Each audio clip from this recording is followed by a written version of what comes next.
Huyu Yesu tunayemtumikia si wa kawaida, na neno lake halishindwi wala halirudi tupu bila kutimiza kusudi lake.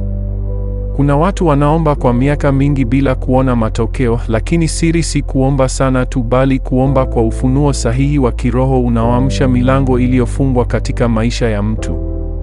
Tafadhali ninakuomba, ikiwa hujabonyeza alama ya subscribe kwa chaneli hii, usisahau, ili uendelee kupata taarifa tunapoweka video zetu. Usisahau pia kulike, share na comment. Mungu akubariki sana unapofuatilia kwa ukaribu bila hata kupoteza sekunde moja. Biblia inasema ya kwamba bisheni nanyi mtafunguliwa, Mathayo 7:7.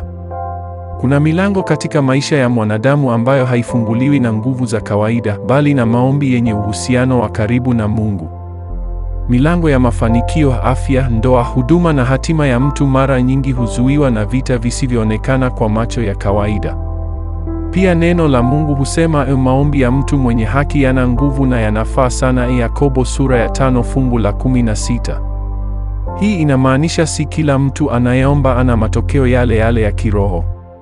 Kuna maombi yanapita hewani tu, lakini kuna maombi yanapenya mpaka mbinguni na kugusa kiti cha enzi cha Mungu. Tofauti ipo kwenye hali ya moyo na uhusiano wa muombaji na Mungu.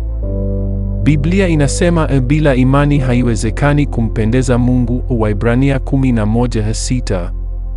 Imani si hisia, ni msimamo wa ndani unaokataa kukubali kushindwa hata kama hali ya nje inaonyesha tofauti. Watu wengi wanaomba lakini mioyo yao tayari imeshakata tamaa, na hapo ndipo milango inabaki imefungwa. Mungu hafanyi kazi kwenye mazingira ya mashaka, bali kwenye mazingira ya imani thabiti. Kuna watu wanashindwa kuona majibu kwa sababu ya mizigo ya ndani, chuki, hasira, kutosamehe na maisha yasiyo safi mbele za Mungu. Maombi hayaji kama manukato mbele za Mungu kama moyo umejaa uchafu wa kiroho. Mfano, Yesu alisimulia mfano huu kumfundisha kuhusu msamaha. Mfalme alikuwa na mtumwa aliyemdaiwa deni kubwa sana, kiasi ambacho hangeweza kulipa maisha yake yote. Mtumwa huyo alipomwomba mfalme amsamehe, mfalme alimhurumia na kumfutia deni lote. Lakini baada ya kutoka mbele ya mfalme, yule mtumwa alikutana na mwenziwe aliyemdaiwa deni dogo sana. Badala ya kumsamehe kama alivyosamehewa, alimshika na kumkaba kooni akimtaka amlipa mara moja. Hata baada ya kuombwa msamaha alikataa. Watu walipoona hilo, walimwambia mfalme. Mfalme akakasirika na akamrudisha yule mtumwa gerezani mpaka alipe deni lote. Yesu alimalizia kwa maneno makali, mkiwasamehe watu makosa yao, Baba yenu wa mbinguni atawasamehe ninyi, lakini msipowasamehe watu, naye Baba yenu hatawasamehe ninyi. Mathayo 6 fungu la 14 hadi 15. Biblia inasema msamaha wenu ni muhimu ili Baba yenu wa mbinguni awasamehe. Marko sura ya 11 fungu la 25. Msamaha ni funguo ya milango mingi iliyofungwa.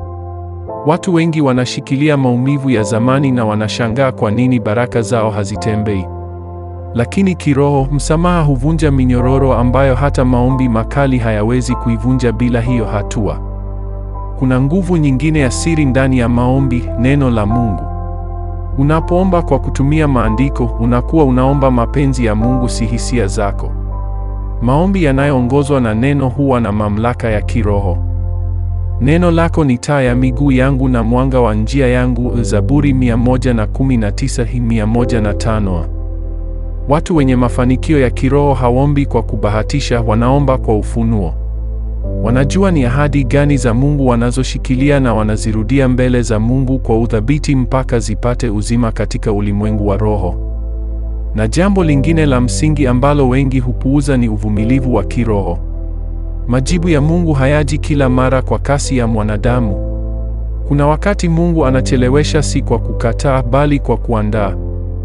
Msubirini Bwana, uwe hodari na moyo wako uwe na nguvu, Zaburi 27:14. Wakati mwingine kuchelewa ni sehemu ya maandalizi ya baraka kubwa zaidi kuliko ulivyoomba. Watu wanaokata tamaa mapema hukosa kuona milango ikifunguka dakika za mwisho.